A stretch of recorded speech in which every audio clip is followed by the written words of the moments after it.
बना दिया। तो उन्होंने क्या लिखा, हे सबला तेरी यही जीवन कहानी, और आंचल में है कर्तव्य और आँखों से है निगरानी।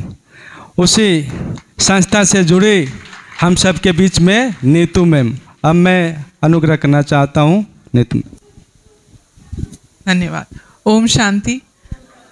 सबसे पहले तो मैं पूर्णिमा दीदी को धन्यवाद करना चाहूँगी कि इसको मैं अपना सौभाग्य ही समझती हूँ कि आज इतनी सुंदर सभा में मुझे बुलाया और इतनी अच्छी अच्छी बातें मुझे सीखने को मिली, सुनने को मिली। वाकई में एक बहुत ही सौभाग्य है मेरा कि हमेशा ऐसी अच्छी बातों के लिए मैं कहीं ना कहीं से मुझे निमंत्रण आ जाता है और मैं पहुंच जाती हूँ। सो धन्यवाद पूर्णिमा दीदी, बहुत ही आनंद आया आज की सभा में।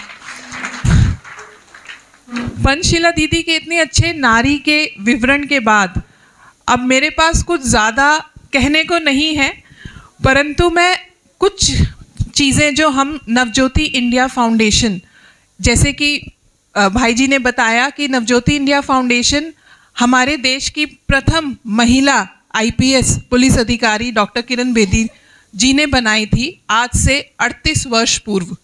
सो ये एक संस्था है जिसका जो दफ्तर है हमारे कराला मजरी में स्थित है, और वहाँ पर हम युवा युवतियों को, बच्चों को बहुत सारे शिक्षा के अवसर देते हैं, स्किल ट्रेनिंग के प्रोग्राम्स देते हैं, और बहुत सारे बच्चों को आत्मनिर्भर बनने की तरफ उनको ले जाते हैं।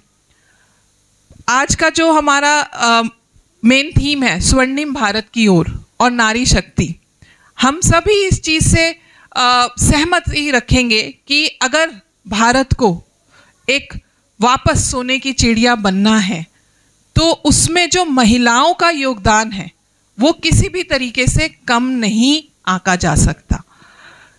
तो महिलाओं के सशक्तिकरण में जितना भी मेरा छोटा सा अनुभव है, मैंने बस एक ही बात सीखी अपने जीवन में, क्योंकि मैं खुद एक महिला हूँ और हम लोग 3 बहनें थीं।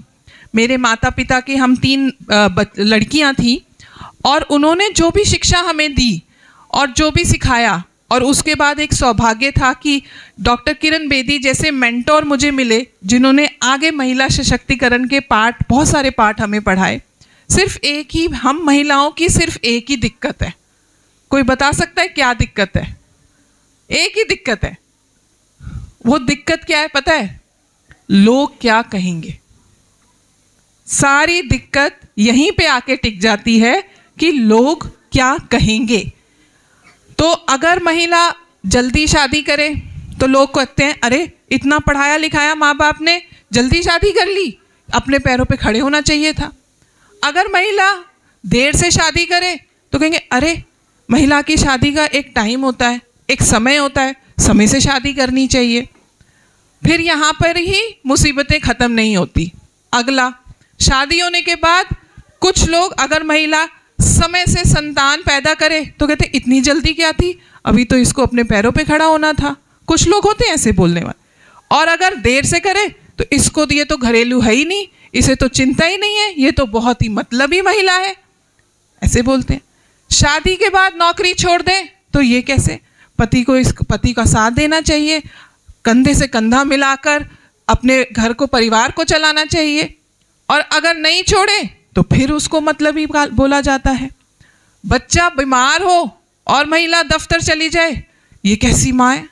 देखो बीमार बच्चे को घर छोड़ के चली गई, और अगर बच्चे के लिए घर में रुक जाए तो दफ्तर वाले क्या बोलते हैं, इसीलिए महिलाओं को नहीं रखना चाहिए क्योंकि प्रोफेशनल नहीं होती महिलाएं, तो उनके ऊपर घर की जिम्मेदारी इतनी होती है कि वो दफ्तर की ज़रूरत नहीं समझती। बच्चे का एग्ज़ाम है, दफ्तर में देर से काम है तो घर में बोलते हैं, अगर घर में रुक गई तो दफ्तर वाले बोलते हैं। तो महिलाओं की ज़िंदगी में चुनौतियों की कमी नहीं है, मगर जैसे कि पंचशीला दीदी ने बोला, हम सबको अपने अस्तित्व की पहचान होनी चाहिए और अपने ऊपर इतना विश्वास होना चाहिए कि जो भी परिस्थिति है, कोई भी फैसला पूरी तरीके से सही या पूरी तरीके से गलत नहीं होता। वो फैसला उस परिस्थिति में अनुकूल है, वो फैसला हम महिलाओं को ही लेना है, क्योंकि हमें पता है कि अपना परिवार कैसे साथ लेके चलना है, दफ्तर का काम भी करना है, आगे भी बढ़ना है, इस जो जनरेशन है इसको भी आगे बढ़ाना है।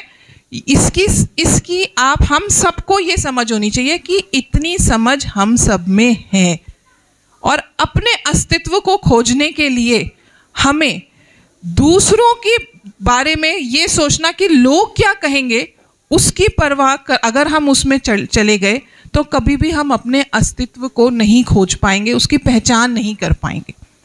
तो हमको सबको साथ लेके चलना है, परंतु हर परिस्थिति में कोई भी फैसला सही या गलत, कौन सा फैसला उस परिस्थिति में हमारे लिए अनुकूल है, हमारे परिवार के लिए अनुकूल है, समाज के लिए अनुकूल है, इसका फैसला हमको अपनी सोच और समझ से करना है। और सिर्फ ये सोच के कि ये मैं फैसला इसलिए लूँ क्योंकि वो लोग सोचेंगे कि हाँ आपने ठीक फैसला लिया, उस दबाव से हमें बाहर निकलना है। तो उसके लिए हमको बहुत ज़्यादा अपने ऊपर काम करना है, अपनी एक पहचान बनानी है, अपना व्यक्तित्व बनाना है। चाहे हम घर में रहें, चाहे हम बाहर काम करें, चाहे हम बच्चों को बड़ा करें, चाहे हम बाहर किसी ऊंचे पद पे काम कर रहे हों, अपनी पहचान ज़रूर खोजनी है। और इसी के साथ आप सभी को महिला दिवस की बहुत बहुत शुभकामनाएं। और फिर से मैं एक बार धन्यवाद देती हूँ कि बहुत ही आनंद आया आज की सभा में। धन्यवाद।